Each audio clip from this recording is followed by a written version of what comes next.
देखो कैसे बैठा हुआ है, आराम से सोफे पर बैठा हुआ है। ये शायद ऊपर वाली बालकनी से आ गया है और ये आराम से, मैं तो देख के डर भी गई, ये खुद डर रहा है, इनका पता नहीं क्या आ गया।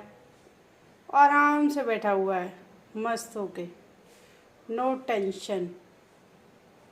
बैठे रहो बैठे रहो।